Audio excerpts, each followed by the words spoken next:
Good afternoon and good morning to those of us joining us out west. I'm Karen Langdon with the National Emergency Management Association, and on behalf of NEMA, the Center for Homeland Defense and Security at NPS, and the International Association of Emergency Managers, I'd like to welcome you to part one of our webinar series, Lessons and Observations from Resilience Professionals on the Front Line. Part two will be next Wednesday, April 29th at 2 p.m. Thank you again for being with us today. And now it's my pleasure to introduce our partners for today's webinar, Chelsea Firth with IAEM and Glen Woodbury, Director of CHDS, NEMA past president, and our moderator today. Chelsea, take it away. Karen, thank you so much. IAEM is just thrilled to be able to partner with CHDS and NEMA in offering this two-part webinar series on a topic I know so many of our members are really interested in. And then just behalf on all of the partners here, thank you for taking time out of your busy schedule to listen in live with us today. And with that, I'll turn things over to our moderator, Glen Woodbury. Welcome, everyone. I'm Glen Woodbury. I'm happy to have everyone join us, especially our folks out there in the field who can take time away from their busy schedules, especially during this period. So we're going to talk about resilience today, but we're also going to try and think about and how it applies to the context of the COVID environment we're currently in. It doesn't have to be that focus, but I think it's probably more prescient and relevant to do it this way. So we're going to have our speakers do some short presentations, and then we're going to go immediately into Q&A. We also understand that the majority of our audience are members or affiliates of our two National Emergency Management Associations. So we understand that context or that characterization of our audience as well. So let me introduce our speakers very briefly. You'll have their bios here on the webinar as well. First of all, we'll have Stewart Sarkozy, Managing Director of the North America Global Strategic Partnerships Lead, and Ann Miller, who's the Director of the Colorado Resiliency Office. We don't want to take up too much time with their bios, and like I said, they are posted there, it's included as a handout, but let's get started. Stewart, the floor is yours. Great, thanks very much, Glenn. And before we jump into the presentation, I'm going to just make a few framing remarks. First, a big thank you to CHDS and IAEM and NEMA for inviting us and being focused on COVID with resilience as part of this webinar series. It's exciting to be able to do this and bring this to this group. And props to Glenn for moderating. And I know many of you are working from home or finding ways to do your work now. So a big thanks to all of you as well who are in this day to day. Glad so many that you could join today. While I'm going to spend most of the time discussing the work of the Global Resilient Cities Network and the global implications of that work, and also at the city level, I don't want to forget to say that, you know, as we think about the chief resilience officers in response and recovery in this moment, I'm also going to set the stage a little larger with the broader resilience lens as a whole. And because I do work on islands and rural and tribal communities and overlapping work on coastal issues and oceans, kind of looking at it through that holistic lens as well for resilience and recovery. And now, and I think this is really an interesting pivot point for us within the COVID-19 response and recovery. So for you, for many of you, by looking at the attendee list, you're on the front lines in lots of different ways and in lots of different contexts, as you all know better than we do even. So it's an exciting moment to have this conversation. I am actually based in Washington, in DC, actually on the Maryland side. And DC, as some of you might know, is one of the member cities for the Global Resilient Cities Network. And it's been amazing to sort of watch this develop locally because I live here, but also see this list of attendees who are right nearby, but also around the globe. Some of them who I've worked with and some familiar faces and names and places. And it shows the importance of this topic and the work. Just a bit of background on the Global Resilient Cities Network. In the last 6, now 7 years, the network has been growing and implementing resilience strategies around the the globe, and also digging deep on those resilience strategies as they've been released and the implementation has been taking place. And we've morphed and evolved into this city-led and regionally driven organization, building on that growth. And especially now in COVID, it's been amazing to watch resilience and the resilience lens and the work of the chief resilience officers and the strategies start to take place. This just gives you an idea by looking at the map where all the cities are. And of course, we're working with lots of partners in other locations that are not specifically members, but this gives you an idea of the breadth and the reach. So when we say resilience, as I noted, there's other definitions. Ann and I have an actually fairly similar definition that we're talking about today with some overlapping kind of individual themes. But we really look at it as this survive, adapt, and grow, or thrive, we often say, no matter what the stresses and acute shocks are. And you see a couple of examples of those stresses and shocks there, including those that we're dealing with right now in terms of the virus. It's that combination that we're planning for, that we're building resilience for. And when I talk about the frontline reactions and process that we're going through right now, that makes this kind of holistic view even more relevant. But of course, lots of stresses and lots of shocks if you were to go down the list for each of your cities, counties, corporations, wherever you might be based.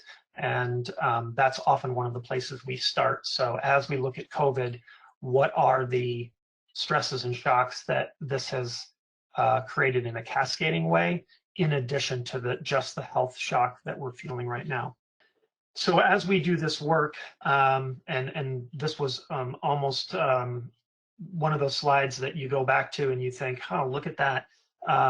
When we look at shocks and stresses in the United States, and we look at those that were listed as priorities or occurred on a more often basis when we were doing the research, number 4 there on the left with the red box around it is disease outbreak. And while not every single strategy or city had it directly in the strategy for implementation or for specific projects, it was often something that came up. And so we're trying to manage all those shocks and more that you see on the left that were most common to the United States, and those stresses on the right, which probably seem very familiar to many of you. And the combination of the two and planning for what we can do to reduce those vulnerabilities to those shocks and stresses and cope with them. But that's also different region by region. And so part of the message that we're seeing and that we're working with our cities and strategies on are how we start to share those lessons across the globe, across regions, or across the United States. And I'll talk about that in a second, but really positioning ourselves as this edge of the resilience practice. And now that we have that disease outbreak, how do we sort of enliven the pieces of this work that had already been in place? And this is when we really start to see the value of this work ahead of time. The ability to respond and recover and empowering cities come from some of the work that had already happened. And many of the cities began to do work well before even the initial kinds of media pickup and state by state or city by city restrictions were being put in place. And one of the amazing things about it is that our cities, which was a good test of the network, were so used to talking to each other that this became something that we could enliven and work with them on the pandemic, but all of its cascading effects as well. That also goes for what we're now calling resilient recovery conversations. And I think we'll be able to have a good conversation about that today, even as some places still really feel the peak of their virus response and cases. One of the things that happened in the network is that we had our cities and our chief resilience officers and some of their other staff, sometimes with mayors, in private WhatsApp groups and able to immediately share questions and then responses and solutions. And so for the first couple of weeks and on into the time that we're in now, we would see one question come across, and basically now we've developed a matrix of responses and solutions that respond to that question, but also there's kind of an active trading. This policy, this press release, this tool, from city to city to city, and that's been an amazing. I've said to staff and to others that for us, especially in the first couple of weeks, month, it was like kind of a minute by minute, day by day kind of CRO COVID TV. It was just constant, and so it's gotten more and more organized over time. We then started a weekly speaker series, and we're on week 7 now. And I will show you links, and I can also send everybody the links to go to that speaker series. From that, we then created a resource page that has the past sessions, recordings, and materials on it as well. So while it's the network, it's also all the other cities, counties, nations, NGOs, nonprofits that have attended that begin to pull down this information and share it. That's also then led to more specific action cohorts from things like trying to get cities engaged in testing and what types of testing and reinforcing that work, and working with one of our primary funders, the Rockefeller Foundation, who has just made some announcements about more of that kind of activity, as well as, and this is what's interesting, a resilient recovery group within the network reaching out to others as well, because even as they're working on the immediacy of the virus, they're thinking about what comes next.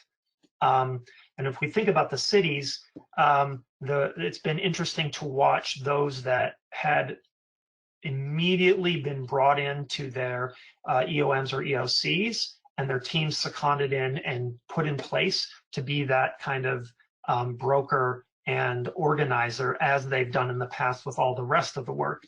Some of them are kind of next to the EOM or EOC and with like a health department. Some are coordinating certain parts of the activity, and certain efforts that are important for that particular city or that region even. I mentioned the testing, but things like food supply, and various economic business approaches, some of the environmental and equity issues, and focusing really deeply on equity and the pandemic and things like health, food, and climate. And so every one of them is slightly different, and they're trading on this information, but they really are all involved in some part of the full spectrum of kind of relief response and recovery now. And then even some cities that we have featured on the webinar have had chief resilience officers that have then been assigned the specific work of the resilient recovery, and that's been something that we also internally have been tracking and trying to set up for this next phase, because we know that the recovery, even if it slightly starts to begin, is going to be a long one, and there's going to be various parameters around it that cut across departments, places where all of you work, your corporations, your governments, your various departments and entities and cabinet members and things like that, your emergency departments, as well as other parts of the government on up to the federal government, and how all of that liaison work happens. So we are now at this stage where we're slightly shifting further and further into the resilient recovery, even as we're continuing some of the work that has to happen with the virus management itself. And here are a couple of our chief resilience officers as an example. These are the actual descriptions from their session 2 weeks ago now, where Alex from Oakland and Amy from Miami Beach spoke about their specific roles, which were different but had overlapping issue areas. Amy's particularly involved, for instance, in the recovery piece and liaisoning with all the city departments that are doing the testing to get to the point where recovery is something that they can do, especially as you can imagine, because that's a place where tourism dollars were heavily hit amongst all the other regular businesses. And in Alex's case, she had a really interesting description of philanthropy and the fund that they were building, along with some of the most vulnerable residents and the testing that would go with it. And this community advisory group where the resilience team was almost brought in as part of this group to kind of keep the liaison with every single area that they needed to within the city and the nonprofit sector and corporate sector. So I welcome you. The link is there and you can go to it later, but I welcome you to go back and listen to that session with the two of them, and then all the other sessions as well, because it gives you a really good idea of the kinds of things that are active today, but thinking about tomorrow in terms of their role with the EOC or other parts of the city administration. And then I said transitioning to recovery is something we're already talking about, and part of this is related to the fact that almost every single city in the United States, as well as globally, the majority of them already have their resilience strategies done. And their resilience strategies, whether they focused directly on pandemic, had some element of this responding to shock and underlying stress and the cascading effects that could occur. And in the case of what we're seeing now, of course, because it's a global storm, not just an isolated locational incident, we have to look at this in a very holistic way that is long-term and also connects to people that may live on the other side of the world or on the other side of town or in your neighborhood. And so part of what we always do as we're working on this, and it's become very, very clear in the resilient recovery conversations, is that if we look at what we call resilience dividends, and those are both better project outcomes and the co-benefits, meaning we're looking at other aspects of the city while we invest in a way that's resilient, we're creating these resilience dividends that should, it's not in the picture, of course, in the seesaw or the teeter-totter, but should balance us on the other side so that the shocks and the stresses are not crushing us with these cascading effects, and that this resilience value, the R value, continues to sit there for these resilient systems. Because one of the things that the pandemic shows is where the cracks are. And the cracks are many, and we've seen them in different ways in different cities and in different regions. But the way that we build up resilience is a very systemic approach. And so those individual chief resilience officers that are working on the ground, like many of you, are responding not just to trying to get masks and respirators, but they're also responding to all the cascading effects that came from the underlying stress that was there, whether that was a physical stress or something like poverty or racism or equity issues that created even more of a stress and a shock on the system. So all of this is happening kind of real time now. And we've created a working group that's kind of taking what you see on this screen now and saying, how do we now plan for, even though we're in the midst of it, plan for those better outcomes, look at the co-benefits and start to create the resilience dividends that allow us to balance out the cascading effects and the shocks and stresses that are there already.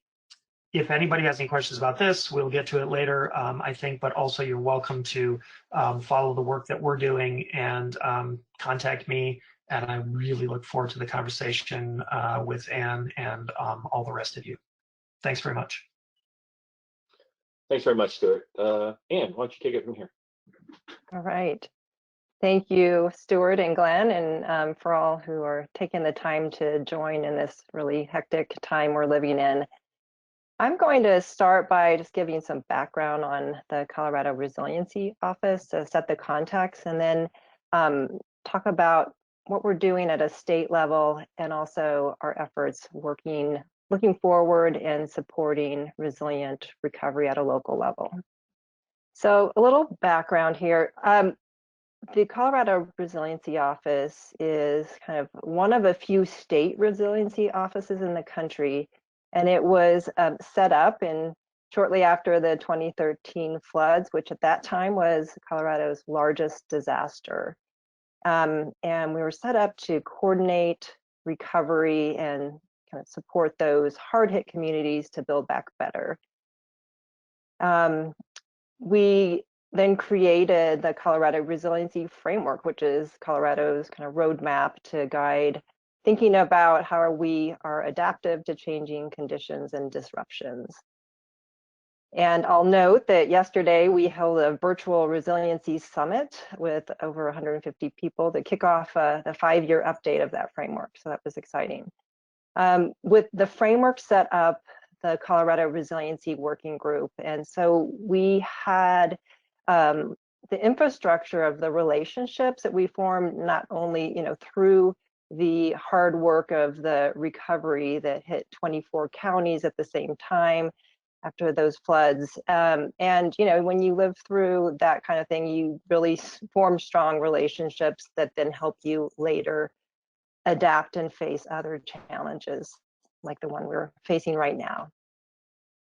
So we have a resiliency definition in our state statutes with the amendment to the Disaster Emergency Act in 2018 that set up the Resiliency Office as a permanent office in the Department of Local Affairs.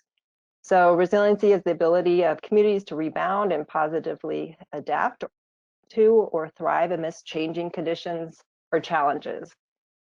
And as Stewart mentioned, that can take many forms, natural disaster or those ongoing stressors.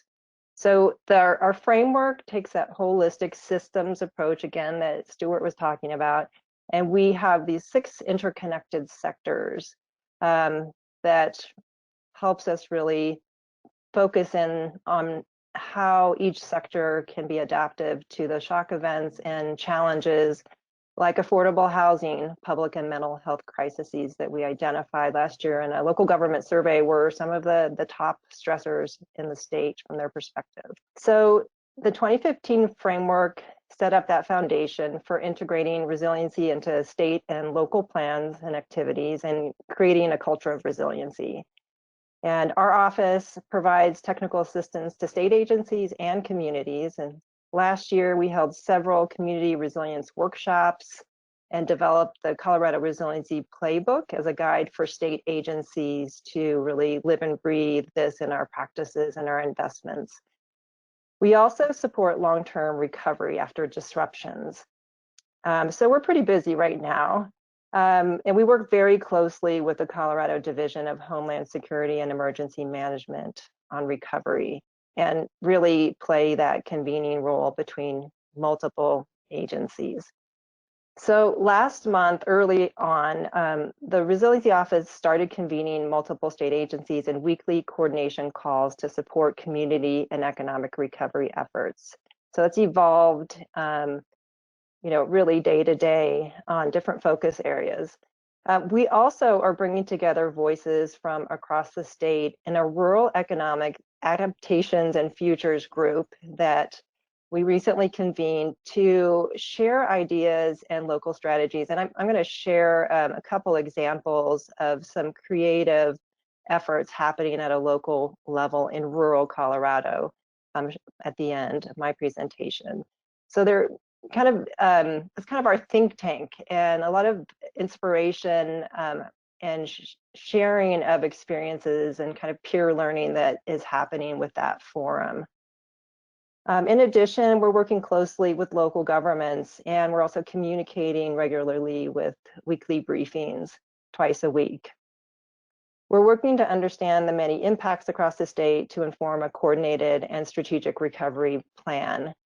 And the Department of Local Affairs recently partnered to complete a local government impact survey on the COVID impacts and to get a snapshot on those financial impacts and issues that are evolving as we speak.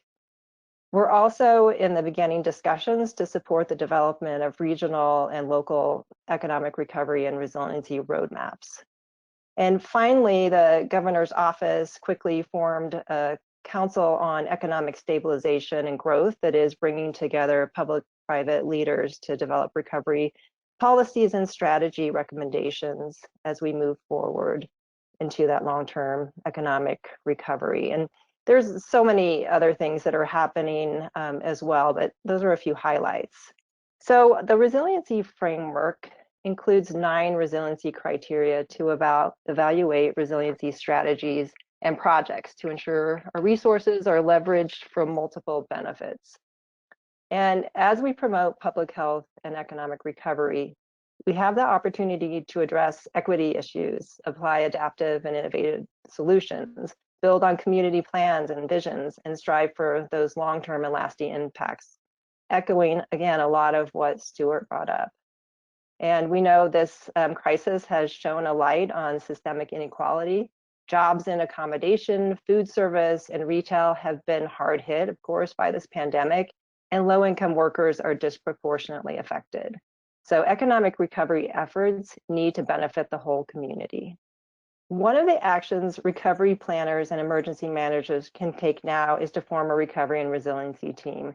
This is not a foreign concept. Emergency managers do this all the time, although this time it might look a little differently who's at the table.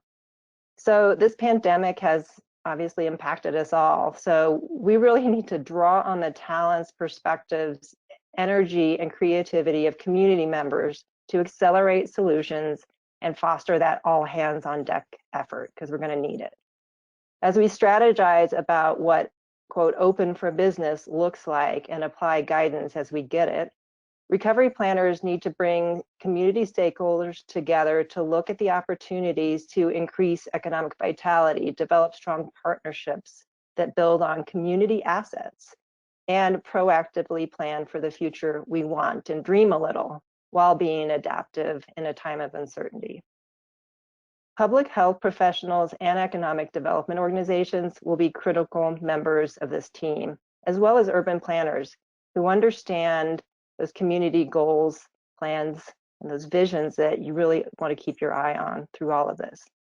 So at the kickoff meeting, you can define roles, ground yourself in those visions and values of your community and region, build on those, and start to map out different scenarios for moving to the new normal. With social distancing continuing for some time, how is your community set up with broadband for teleworking and learning, especially if you're in rural communities? How are businesses adapting to changes in consumer behavior and practicing safety protocols to instill confidence? So scenario planning has never been more relevant. It's a term we use a lot as urban planners. I'm an urban planner.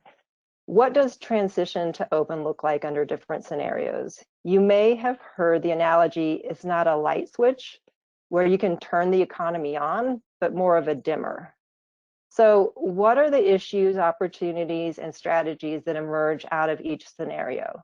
For example, in a scenario of social distancing measures loosening gradually in the coming months, which is the scenario we're in, we know that people will continue to be wary of being in public spaces. And in Colorado, especially, tourism will be impacted in the short and probably midterm. But that if we capitalize on the spirit of innovation and adaptation, we will be more united to find those solutions and tackle the problems together. Strategies could include public health and businesses partnering to put in place safety protocols and align efforts through strong communications and partnerships. This disruption can be used as an opportunity to think about things that rural Colorado, for example, has been thinking about for a long time: economic diversification, especially, yes, in our ski and resort communities. So now they're saying, gosh, we should really get to work on that. We've been talking about that for a long time. So those are conversations that I'm hearing a lot about. So last week I presented on a webinar panel with 2 rural communities in Western Colorado that are adapting to address the current challenges and develop local solutions. So the city of Montrose built on existing relationships they had in the community to quickly adapt to the pandemic. And they, for example, increased communication. They sent a letter to contractors and posted safety information at job sites, for one example. They moved their permitting and planning processes online and improved efficiencies that they're going to keep. They're not going to go back to the way they were before because they like this better, it's working. The farmers market came to the city and came with some ideas about expanding service of delivery of food boxes, something they had also been thinking about for a while. So they actually expanded their business. So before any of funding from the feds was being discussed, the city pivoted quickly and put together a local small business relief package, including cooperative marketing grants. They were really encouraging kind of buying locally, getting takeout, that kind of thing. Small business emergency loan fund, and a 90-day sales tax deferral. So they were not waiting around for somebody to swoop in, for the federal government or for the state government to swoop in and save the day. They took action quickly. Gunnison County formed a business task force that included county leaders, including an elected official, the county commissioner. Close to 800 businesses in this rural county subscribed to engage in 9 industry work groups to identify issues and solutions. Leaders emerged and innovation was encouraged as they collaborated on scenarios for reopening with strong safety protocols. Each industry work group's meeting agendas and notes are posted on the county website to ensure transparent communication. One entrepreneur that participated, and I quote, said, "The way we're engaging while we're socially distancing is beautiful." So it empowered people to be part of the solution rather than just to feel frustrated. So this effort has allowed businesses to have that say in how the county move forward. There has been a lot of anger and hard discussions. Through that collaborative effort, emotions have been diffused. Business leaders have emerged and helped their peers accept the reality by educating them on the public health issues. So it was really fascinating to hear their story last week. So a few final takeaways for a resilient recovery. So we need to make that culture shift to systems thinking and long-term and lasting impacts. We need to develop strategic plans that may change, but still drive toward that common vision and help us make rapid, informed decisions, no matter what that shock or stress might be. And we need to form relationships and partnerships that leverage resources and get things done. Finally, we need to be inclusive and address equity issues. So that's what I'll leave you with, and I really look forward to the conversation that we'll have next. Great. Thank you so much, Ann, and thanks, Stewart. Okay, let me start out with a kind of a foundational, I'll call it a warm-up question. As we've embarked on this endeavor to be more resilient, and it's been several years now, we see definitions of resiliency come out in various ways. And you had a definition that's actually set in state law, which is fascinating. Stewart, your definition was a little bit different. Does it really matter that there's a universal consensus on what resiliency is in this context? Stewart, you first. I think it's important that it's being discussed. I do think that there's a lot of similarity between what you see in Colorado and with our definition, and actually I use a similar definition that a global partnership of islands is using.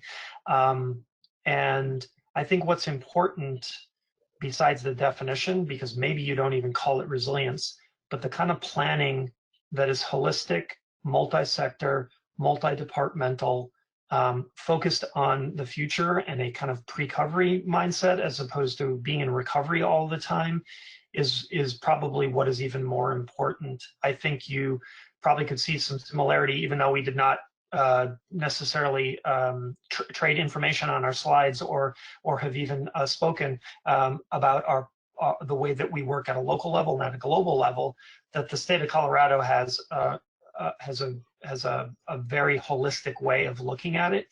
And I think for smaller communities or mid-sized cities versus the very large, there are different ways that you have to approach this because of the size of budgets and capacity and the kinds of departments that are engaged. So I think the definition is less important than the holistic nature that's behind it, because if you're still working in silos, and we can't forget that, like on the equity side, many cracks have appeared because of COVID. So that's a different kind of thinking.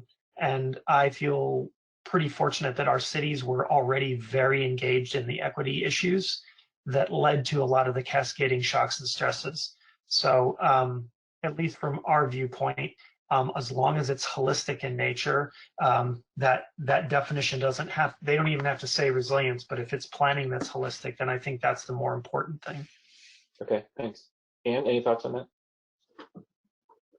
Yeah, I think I would really echo what Stewart said. I'm kind of agnostic on definitions, but that's systems thinking, all hands on deck, working across sectors, and building the strong social capital and those relationships, and having a framework by which you can, first of all, understand those shocks and stresses and your vulnerabilities, and have some strategic actions that you're working together to implement.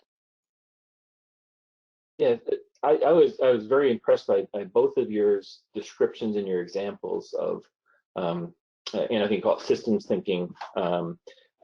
I would also describe it as very fluid and adaptable depending upon the local context. And I think that's very beneficial and important.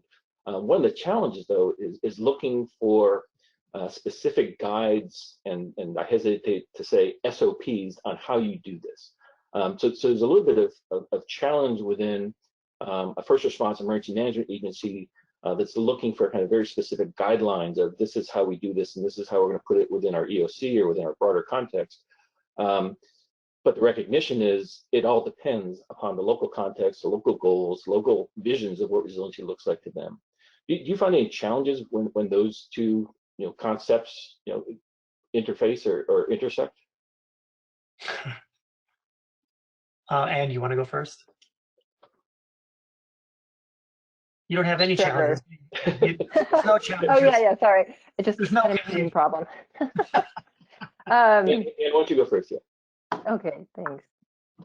So yeah, I think the resiliency work really is about the day-to-day work that is happening in communities. So it's more of that community development, strategic planning, that if you have that infrastructure in place, and if the emergency managers and the planners who are doing things like general plans or comprehensive plans for cities and counties can kind of connect the dots between the hazard mitigation plans and understanding those risks and vulnerabilities. If we marry those two, then it becomes more integrated, and I think that is the shift, the culture shift that we're working toward, so that they're not two separate things, they're integrated.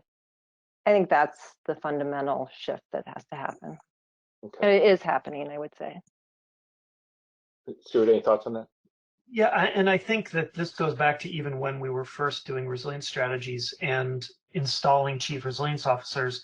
There's also there was often, and there still is, a bit of a clash when that first starts to happen, because it's a systemic change inside the city, no matter how big the city is, or island nations where I've worked, or indigenous communities, right? So wherever you're starting to kind of break silos. The other thing that we noticed, and I mentioned it with Alex from Oakland, because they have a resilience strategy, because it's holistic, when this came along, her EOC said, let's move your Resilience Alliance work inside here, so that what you've done so far almost attaches to the EOC, so that we're communicating in that holistic way in this work as well. So it's been interesting to watch. The same thing happened in DC. That team was immediately seconded into the EOC in Washington, DC. In Honolulu, they have a rather large climate and resilience office that was legislatively created for Honolulu and Oahu. And that team and some of the main staff were immediately put into the EOC as well there. So I think it's easier when you've done the work for a while, kind of like Anna's saying, on the day-to-day and kind of building it up. And then when something strikes, and that's the whole point of this, you're kind of ready to muster it up and turn it on. I think another example is in Miami, we've got 3 chief resilience officers for what they call Resilient 305, Greater Miami and the Beaches. And in one of the cases there, they didn't have a specific pandemic plan, but what they had is their ongoing, as you can imagine, hurricane and other disaster planning ready to go. And that chief resilience officer and the team were quickly able to kind of shift into the pandemic mode and all its cascading effects in the same way they would for a storm. Right. So let's say I'm in a, and I'm doing the air quotes right now. Let's say I'm in a low resiliency. I don't say my community is not resilient, but let's say I haven't taken a very concentrated or strategic approach to resiliency. But now I've listened to this presentation. I said, yeah, I see a lot of that's going out there. That these are things that I want to do. If I'm not in a city or a rural community or a state that has done a lot of these resilience actions up front, am I left out, or what could I do to start this? Now, are there any advantages or I don't want to say quick solutions, but quick steps I can take to try and catch up and enhance resiliency within my jurisdiction if I didn't have something going already? Maybe Anne first. Sure. Yeah, I kind of touched on that with kind of a couple of those slides. So just to recap, I think identifying the assets in your community, those people, organizations, qualities what do you have going for you? Get those people. Maybe it's just like hold one meeting where you get the right people to the table. You make sure that you're having those different sectors represented. It's not just the usual suspects. You think about equity issues and you bring those voices to the table. And then you just kind of tackle and start to unpack the pandemic and these cascading impacts. And pick a couple strategies and actions that you can work on quickly and get going. And then empower and develop leaders along the way. And so you really need that multiplier effect. This is not something a few staff people can solve. So you really do need to build in a team approach. And there doesn't have to be a mystery to it. We have a couple of meetings and can provide the forum to get the right people together to solve the problems.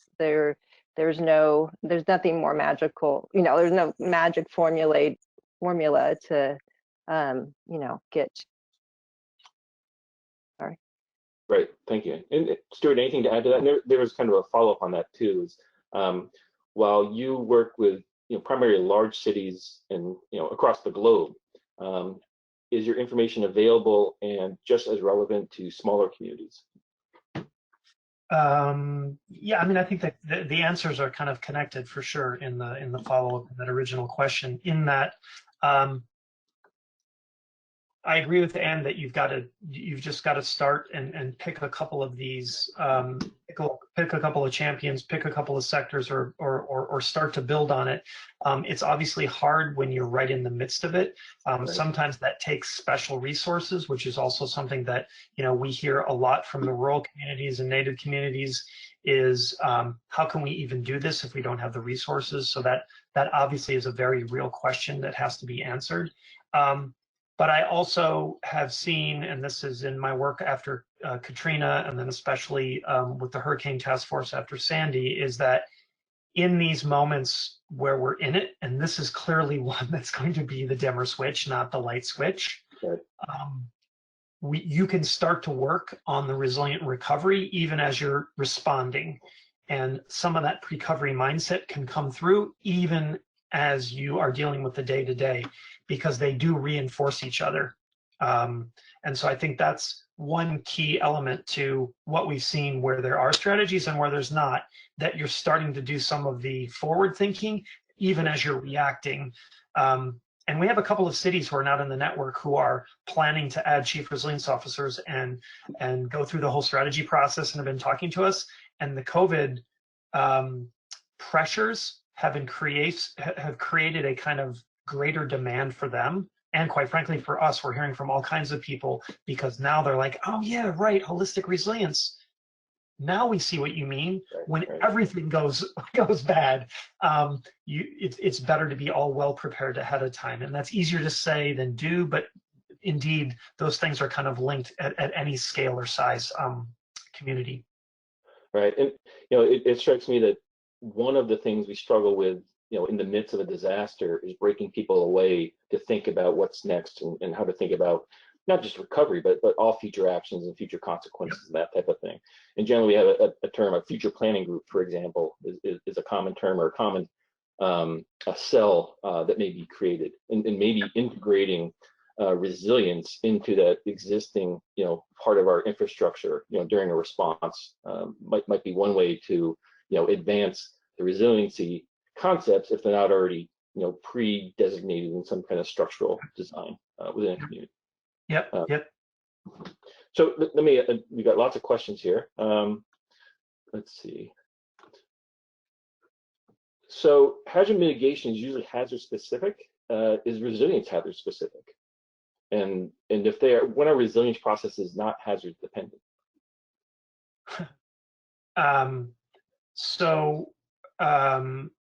And I think this is where probably Colorado and our global look, but also our individual city look, is similar in that hazards are part of the shock side of the equation. And if you remember the teeter-totter, right, is that if those hazard mitigation plans, if that's the specific plan you're working on, is not integrated into the ongoing stresses, and where the combination of the two might create the larger disaster, I think this present situation highlights that, because now it's global. I'm on calls every day, and it includes really heavy duty infrastructure and hazard mitigation focused people, along with equity, community development, the emergency management, and all of them are thinking about it in a way together, because imagine now Miami has a hurricane and you can't shelter people together, or there's a heat wave, or there's a fire, right? So quite frankly, a lot of that resilient recovery planning is mitigation of hazards, along with all the adaptation pre-recovery kind of resilience building that they're used to doing. So we're already talking about, what do we do with the heat? What do we do with fire and storm? Good, and that was a follow-up question as well. As we're looking forward, not necessarily separating out resiliency just for the COVID recovery and rebounding, but how are we looking at fires and flooding and other types of things? And it sounds like it's not just one or the other. No. I have a question for Anne. I think you agree with that, right? I'm sorry, go ahead, Stewart. I just said I think Anne would agree with that as well, because obviously fires and floods are top of mind, and there's been lessons from that. So in Colorado and lots of other places too. Right, that's right. Right, and the stressors may be differently impacted depending on the hazard, but generally there are always existing stresses within a community, and sometimes a fire may affect some stresses more heavily than a flood, for example. I have a question specifically for Anne. So Anne, I'm going to ask this question, but it's okay if you don't want to get ahead of your governor. Do you see any funding opportunities coming out in the near future to assist local communities implement recovery and resiliency teams, or is this something maybe that already exists? Well, it exists, but the demand is so much greater now to be providing that support and helping communities facilitate these kind of resilient recovery conversations. And what we are in the beginning stages of discussing in partnership with our Office of Economic Development, with some community economic development groups, is how do we have a coordinated approach statewide to support these economic resiliency roadmaps, and then in addition to that those roadmaps would identify targeted implementation projects that result in kind of all of our resiliency co-benefits, like those benefits, and address ongoing challenges like the need to diversify economies and create livable wages, and all of those other kind of visions that we may have in our plans, that we want to be able to use this disruption as an opportunity to achieve some of those goals that we have been working on in our communities for a long time, and now there is a greater urgency to act together. So so yes, we are definitely looking to identify funding sources, whether that may, and resources that may come in the form of some technical assistance, staff capacity, maybe it's a grant, and we're looking creatively from local, state, federal, philanthropic, etc. Have you found one asset or resource that's more important or effective kind of globally than others? And this is to both of you. For example, you might say, well, funding is, we need some seed funding to get this started. That's the most important thing. Or we need leadership, or we need a maven or a mentor out there. Or we need executive buy-in. We need the boss to say, this is what we're going to do. Is there any one that kind of strikes you as, boy, this one thing really seems to spark this wherever I see resiliency happening successfully? Either of you, maybe Stewart, maybe you go first. So, well, I'm going to cheat on the answer because I can't say just one. I do think that without clear leadership, and that might be different because it depends on the structure. And when I say structure, I mean the government structure of wherever it is that we're working. Because if there's a very strong mayor system or versus a city manager system, or kind of like a regional focus, or even county, sometimes states and governors. So it's a little dependent on that context, but clearly a lot of this would not happen if there wasn't champions and leadership that were able to do it. And say that they were in it, right? Because we still have leaders globally and mayors and others who really carry that weight. It's one reason why the network changed to being city-led and having city governance within even our own structure.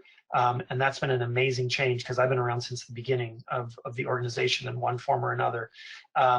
So that city leadership really, really matters. And I think the other thing, and Ann and I both touched on it, was if you do it systemically, even if you don't have a resilience strategy, but you've got somebody, a sustainability officer or a resilience expert, somebody sitting there and kind of doing the switchboarding, that can really make a difference.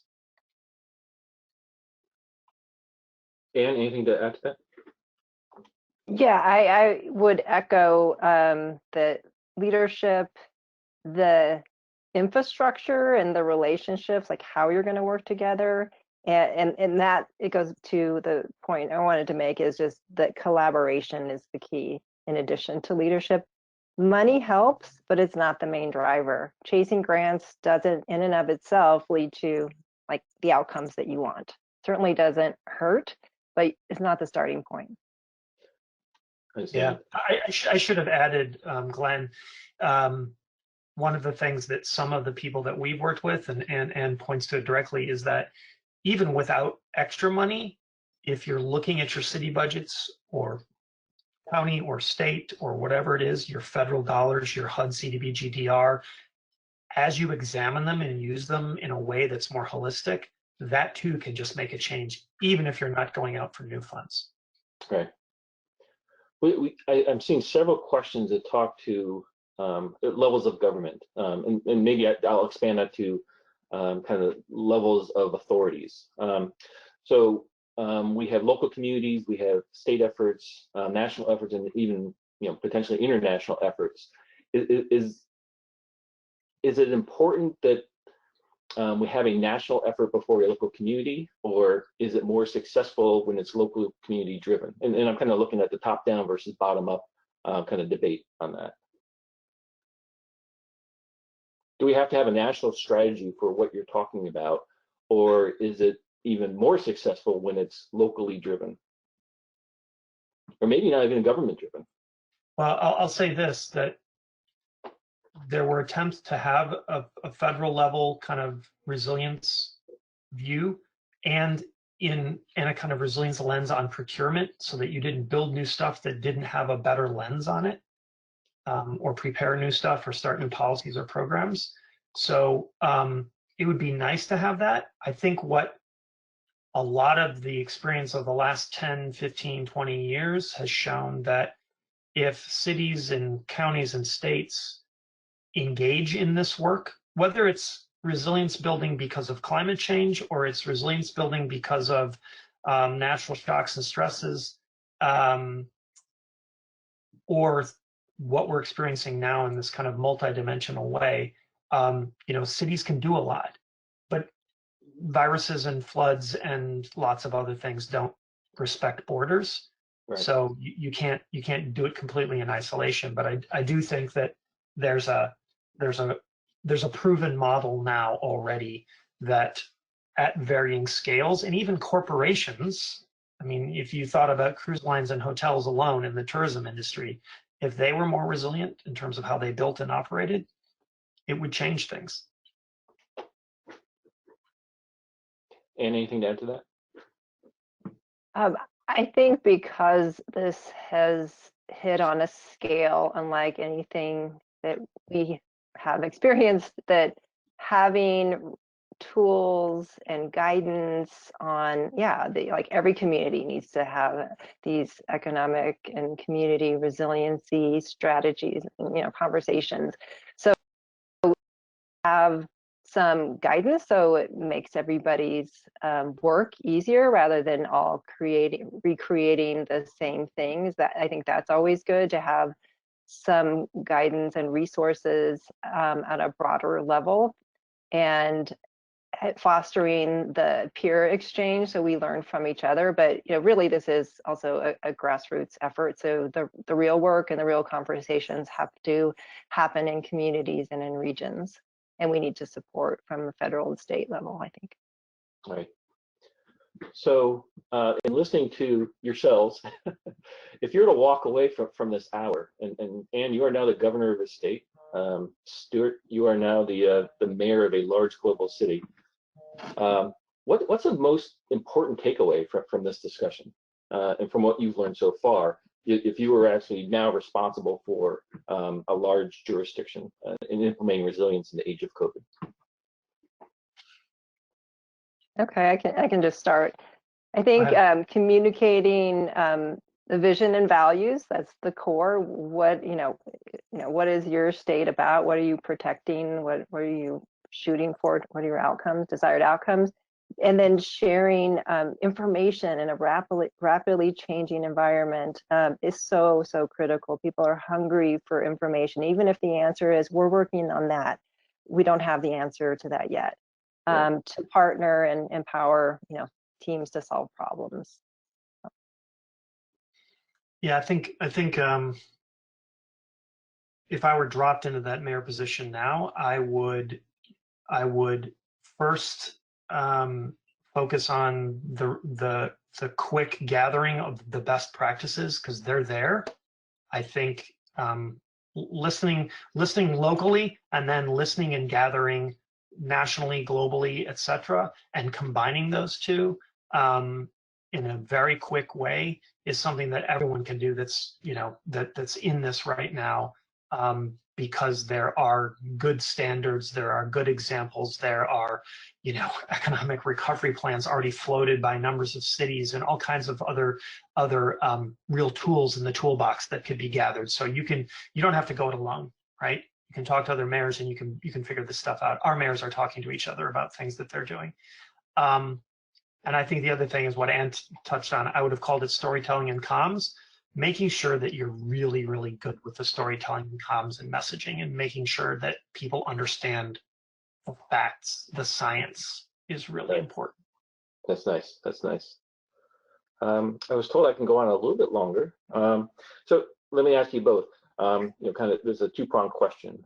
One is, as you've embarked on these efforts in your experience, is there anything that you found that you thought would work when you started, and you found, that didn't turn out the way I thought?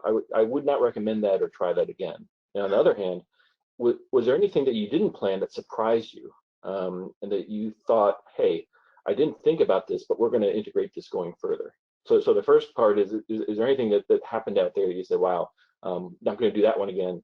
And on the other side, anything that surprised you that you decided to integrate or adopt going forward?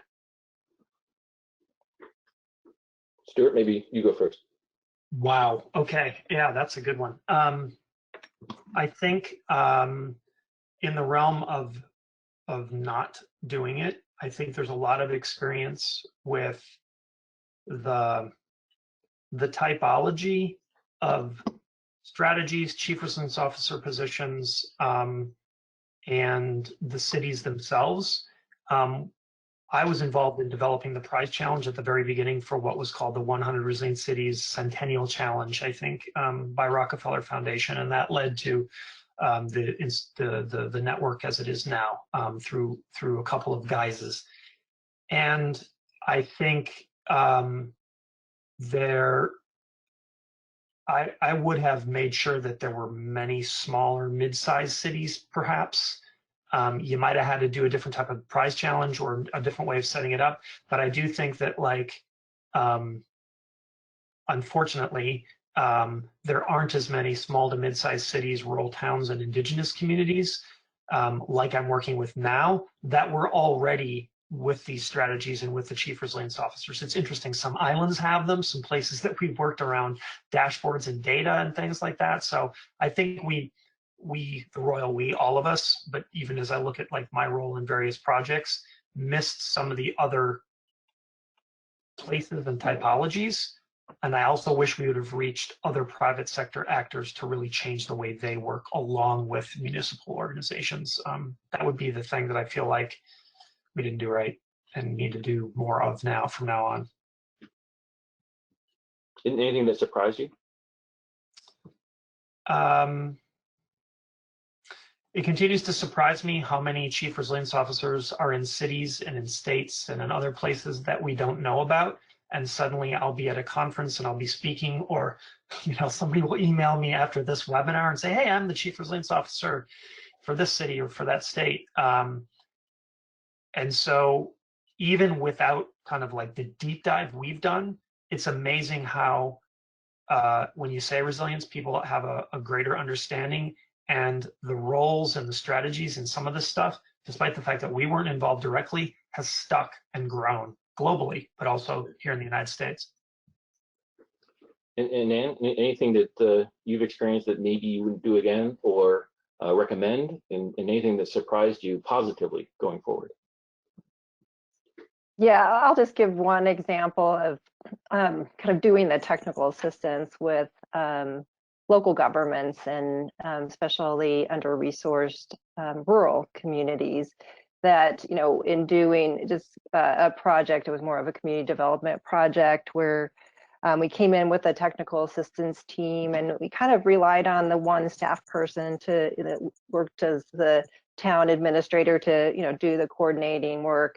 And, we were all excited, did all this public process, charted a course for next steps, and then that person left and it died. So the idea of like building redundancy and your leaders as well, that you need a team approach. It's not going to work if you rely on one person to carry the weight of what needs to be a team effort. So I think always building in the team kind of redundancies and leadership development in the work you do.